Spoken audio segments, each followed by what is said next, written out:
கர்த்தருடைய நாமம் மகிமைப்படுவதாக.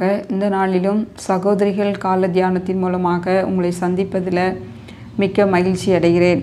இந்த நாளில் கூட நாம் கர்த்தரிடத்தில் எப்படி காத்திருக்க வேண்டும் என்கிற தலைப்பில் தான் நாம் சிந்தித்து கொண்டு வருகிறோம். முதலாவது திட மனதோடு கர்த்தருக்கு காத்திருக்க வேண்டும் என்று சொல்லி நம்ம பார்த்தோம். திட மனதோடு காத்திருக்கும் போது நம்முடைய ஆவி சோர்ந்து போகாமல் முறிந்து போகாமல் ஆண்டவர் நமக்கு பலன் கொடுப்பார், ஸ்திரப்படுத்துவார் என்று சொல்லி நம்ம பார்த்தோம். இரண்டாவது பார்க்கும் பொழுது தேவனையே நோக்கி காத்திருக்க வேண்டும் என்று சொல்லி நம்ம பார்த்தோம். தேவனையே நோக்கி காத்திருக்கும் போது நம்முடைய ஆவி தியங்கும் போது கலங்கும் போது கர்த்தர் நமக்கு அதிலிருந்து விடுதலை கொடுக்கிறார் என்று சொல்லி நம்ம பார்த்தோம். இன்றைக்கு மூன்றாவதாக நம்ம பார்க்க போகிற காரியம் என்ன என்று சொன்னால், பொறுமையுடன் காத்திருக்க வேண்டும் என்று சொல்லி நாம் சிந்திக்க இருக்கிறோம். அதற்கு ஆதாரமாக சங்கீதம் 40:1-3 வரையிலான வசனங்களை நாம் சிந்திக்கலாம். முதலாவது வசனம், கர்த்தருக்காக பொறுமையுடன் காத்திருந்தேன், அவர் என்னிடமாய் சாய்ந்து என் கூப்பிடுதலை கேட்டார் அப்படின்னு சொல்லி நம்ம பார்க்கிறோம்.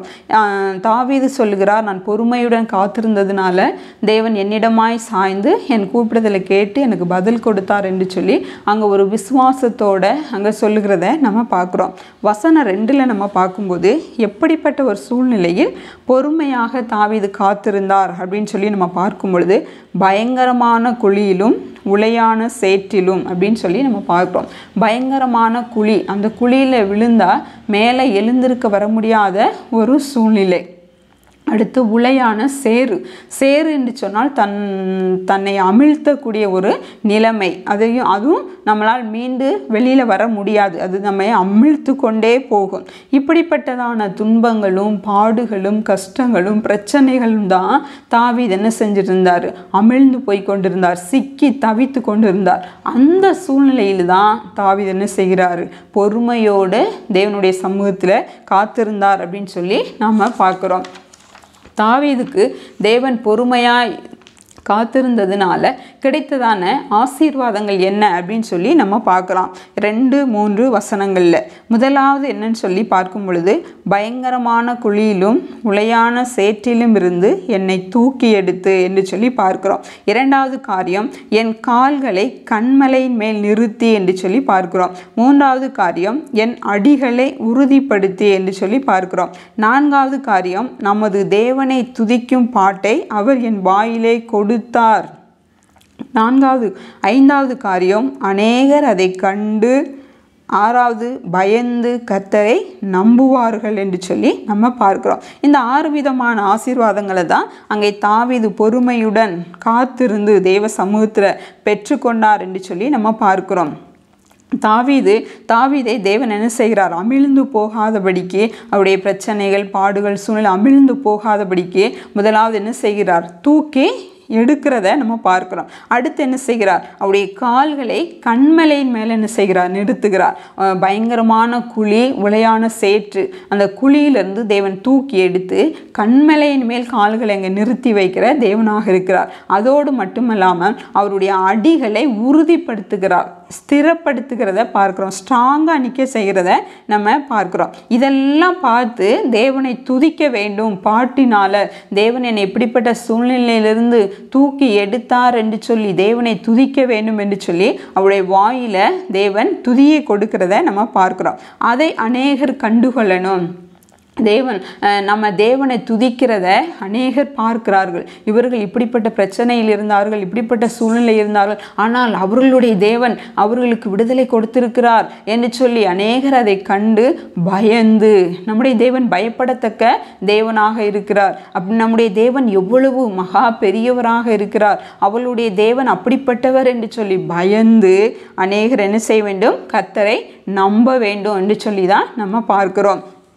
நாமும் கூட நம்முடைய சூழ்நிலைகள் எப்படி இருக்கிறது, நம்முடைய பிரச்சனைகள் எப்படி இருக்கும்போது தேவனிடத்தில் நாம் பொறுமையாக காத்திருக்கிறோமா என்பதை நாம் யோசிக்கக்கூடியவர்களாக காணப்பட வேண்டும். தாவீது இப்படிப்பட்ட சூழ்நிலை பொறுமையாக காத்திருந்து அங்கே ஆசீர்வாதங்களை பெற்றுக்கொண்டார். இந்த கால வேளையில் தேவன் நம்மோடு பேசிக்கொண்டு இருக்கிறார். பெண்களாகிய நாம் பொறுமையோடு காத்திருக்கிறோமா?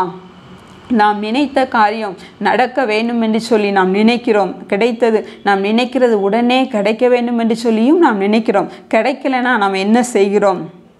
அநேக வேலைகளில் நாம் சிக்கி தவித்து பல பிரச்சனைகளில் மூழ்கி போகக்கூடிய ஒரு காரியத்துக்காக நம்ம ஆண்டுடைய சமூகத்தில் விண்ணப்பம் செய்யும்போது, வேண்டுதல்களை ஏறெடுக்கும் போது அதற்கு என்ன செய்யுது? பதில் கிடைக்காமல் தாமதம் ஏற்படலாம். ஆனால் அந்த பதில் கிடைப்பதற்கு ஒரு நாள், பல நாட்கள், பல மாதங்கள், பல வருடங்கள் கூட என்ன செய்யலாம்? ஆகலாம். ஆனால் நாம் என்ன செய்யக்கூடாது? அவசரப்பட்டு ஆதங்கப்பட்டு பொறுமை இழந்தவர்களாக காணப்படக்கூடாது. மற்றவர்களை நாடியும் நாம் என்ன செய்யக்கூடாது? போகக்கூடாது. அதற்கு மாறாக தேவனிடம் மாத்திரம் நாம் என்ன செய்ய வேண்டும்? பொறுமையுடன் காத்திருக்க வேண்டும். ஏனென்றால் நம்முடைய தேவன் எப்படிப்பட்டவர் என்று சொல்லி சங்கீதம் 65:2 சொல்லப்பட்டிருக்கிறது. அவர் ஜெபத்தை கேட்கிறவர் என்று சொல்லப்பட்டிருக்கிறார். அப்போ ஜெபத்தை கேட்கிற தேவனிடத்தில் நாம் வேண்டுதலை வைக்கும்போது நிச்சயமாக எனக்கு பதில் கொடுப்பார் என்று சொல்லி நாம் என்ன செய்ய வேண்டும்? பொறுமையுடன் காத்திருக்க வேண்டும். தாவீது பொறுமையுடன் காத்திருந்ததுனால தான் அங்கே என்ன செஞ்சார்?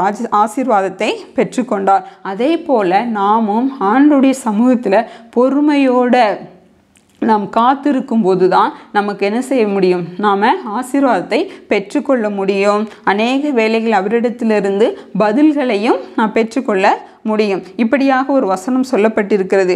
நீதிமொழிகள் 13:12 சொல்லப்பட்டிருக்கிறது.